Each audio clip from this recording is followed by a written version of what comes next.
And your upper lip is always darker than your lower lip, and there's a lot of highlights on your lower lip.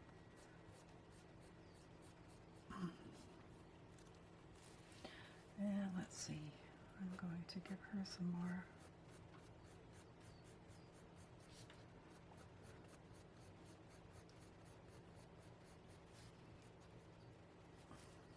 Okay. Now I'm going to fine tune the shape of the face a little bit.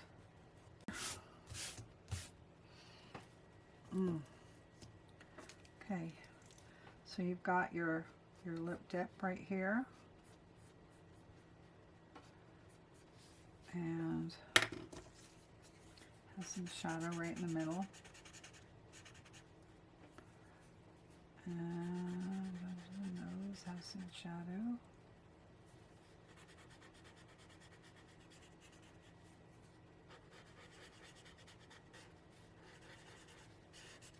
So just smudge in the direction of your lines.